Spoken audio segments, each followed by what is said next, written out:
चीनी फंडिंगच्या आरोपांनी घेरलेल्या news click या news पोर्टलशी संबंधित पत्रकार आणि लेखकांवर गेल्या काही दिवसांपूर्वीच दिल्ली पोलिसांनी कारवाई केली. या पत्रकारांचे मोबाईल, लॅपटॉप जप्त करण्यात आलेत. यामध्ये पत्रकार अभिसार शर्मा यांच्यासह उर्मिलेश यादव, NDTVचे माजी MD अविनिंदो चक्रवर्ती, संजय राजोरा, भाषा सिंह, प्रबीर पुरकायस्थ आणि सोहेल हाशमी यांचा समावेश आहे.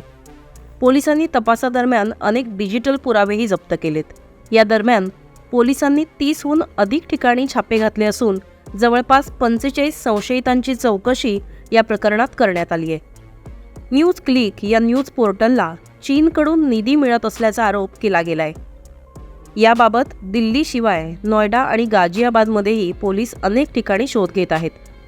दरम्यान दिल्ली पोलिसांनी UAPA अंतर्गत गुन्हा दाखल केलाय. तसेच या न्यूज पोर्टलवर जवळपास 38 कोटींचं फंडिंग घेऊन चीनच्या बाजूनी प्रायोजित बातम्या चालवल्याचा आरोप आहे. याबाबत भाजपकडूनही पत्रकार परिषद घेऊन आरोप करण्यात आले होते. याच पार्श्वभूमीवर पोलिसांनी ही कारवाई केल्याचं समोर आलंय. और ये इससे सिद्ध होता है क्योंकि कुछ लोगों को तो ये भी आदत थी कि, और मैं नाम लेके भी कह सकता हूं, कि राहुल जी की नकली मोहब्बत की दुकान में चीनी सामान ये साफ नजर आने लगा है. चीन के प्रति प्यार ये दिखता था और भारत के खिलाफ दुष्प्रचार ये विदेशी जमीन पर भी और विदेशी न्यूज एजेंसियों के माध्यम से भी प्रोपेगेंडा के तहत होता था. एक एजेंडा था, anti India, break India campaign ये लोग चलाते थे. ऑगस्टमध्येच अंमलबजावणी संचालनालयाने अर्थात EDने मनी लॉन्ड्रिंग प्रकरणाचा तपास करत असताना न्यूज क्लिकचे मुख्य संपादक प्रबीर पुरकायस्थ यांचा दिल्लीतला फ्लॅट जप्त केला होता. काही दिवसांपूर्वी अमेरिकन वृत्तपत्र असलेल्या न्यूयॉर्क टाइम्सने असा दावा केलाय की न्यूज क्लिक अशा एका जागतिक नेटवर्कचा भाग आहे ज्याला अमेरिकन उद्योगपती नेव्हिल रॉय सिंघमकडून निधी मिळतो. विशेष म्हणजे हा सिंघम कथितरित्या चायनाकडून फंडिंग घेऊन चायनीज प्रोपगंडा पसरवण्यासाठी काम करतो असं या बातमीमध्ये स्पष्ट करण्यात आलं होतं. यानंतर EDच्या तपासात या सर्व बाबी खऱ्या ठरल्यात. तसंच चीनी कम्युनिस्ट पक्षाचा हितसंबंधी असलेल्या नेव्हिल रॉय सिंघमकडून न्यूज क्लिकला वारंवार निधी देण्यात आल्याचंही समोर आलंय. न्यूज क्लिकच्या विरोधात आता UAPA अंतर्गत गुन्हे दाखल करण्यात आलेत. त्यामध्ये दहशतवादाशी संबंधित कलम 15 सह कलम 13 बेकायदेशीर कृत्य, 16 दहशतवादी कृत्य, 17 दहशतवादी कृत्यांसाठी निधी उभारणे, 18 षडयंत्र रचणे आणि 22 ज्याच्यामध्ये कंपन्या ट्रस्टद्वारे करण्यात आलेले गुन्हे यांचा समावेश आहे. तसंच भारतीय दंड संहितेचे कलम 153 ज्यामध्ये निरनिराळ्या गटांदरम्यान शत्रुत्वास चालना देणे आणि 120 गुन्हेगारी कट रचणे या अंतर्गत गुन्हे दाखल करण्यात आलेत. या दरम्यान न्यूज क्लिकचे संपादक प्रबीर पुरकायस्थ आणि HR प्रमुख अमित चक्रवर्ती यांना न्यायदंडाधिकाऱ्यांसमोर हजर करण्यात आलंय आणि त्यानंतर त्यांना 7 दिवसाच्या पोलीस कोठडीमध्ये पाठवण्यात आलंय.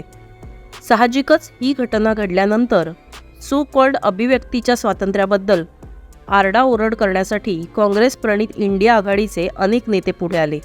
काहींनी कारवाई करण्यात आलेल्या या पत्रकारांची पाठराखणही केली. मात्र यातल्या एकानेही यामागे खरंच चायनीज प्रोपगंडा आहे का हे जाणून घ्यायचा प्रयत्न केलेला नाही. काही दिवसापूर्वी याच काँग्रेस प्रणित इंडिया आघाडीनं समन्वय बैठकीनंतर जाहीर केलेल्या निवेदनात पक्षपाती वार्तांकनाचा ठपका ठेवत विविध न्यूज चॅनलच्या 14 पत्रकारांवर बहिष्कार घालण्याचा निर्णय घेतला होता. मग तेव्हा कुठे होतं हे अभिव्यक्ती स्वातंत्र्य? लोकशाहीचा चौथा स्तंभ म्हणून माध्यमांकडे पाहिलं जातं. मात्र दिवसेंदिवस हा स्तंभ ढासळत चालल्याचं दिसून येतंय. माध्यमं TRP आणि जाहिरातींना बळी पडत असून सत्यनिष्ठता, तर्कशीलता गमावत आहेत. एक काळ असा होता की भारताच्या स्वातंत्र्य लढ्यामध्ये वृत्तपत्रांच्या साह्याने ब्रिटिश सरकारच्या चुका समोर आणत समाजाला जागृत केलं जात असे. मात्र न्यूज क्लिकसारख्या सवंग आणि विकल्या गेलेल्या माध्यमांमुळे ते आता भारतावर संकट आणू पाहणाऱ्या चीनी कम्युनिस्ट पक्षाच्या हातातले बाहुले बनलेत आणि हे दुर्दैवी वास्तव आता समोर आलंय. विशिष्ट अजेंडा डोक्यात ठेवून केवळ हेट मोदी हे कॅम्पेन चालवत असलेल्या या अशा पत्रकारांनी आणि न्यूज क्लिकसारख्या समूहांनी आपण आपल्याच देशाचा अपप्रचार करत आहोत आणि तेवढंच नव्हे तर आपण देशासाठी चीनचे धोकादायक अस्त्र बनत चाललो आहोत या सत्यापर्यंत लवकरात लवकर पोचणं गरजेचं आहे. एकीकडे देशातली माध्यमं शत्रू राष्ट्रांकडून पैसे घेऊन आपल्याच देशाची बदनामी करतायत आणि दुसरीकडे हीच माध्यमांची विश्वासार्हता कमी झाली असं म्हणून गळे काढून रडतायत आणि सोशल मीडियाला दोष देत आहेत. याला काय अर्थ आहे? लोकशाहीचा चौथा स्तंभ असलेल्या माध्यमांना उरलेल्या 3ही स्तंभांची चिकित्सा करण्याचा अधिकार आहे. मग सर्व जगाची चिकित्सा करणाऱ्या या चौथ्या स्तंभाची चिकित्सा कोण करणार? आणि केली तर ती लोकांसमोर कोण आणणार?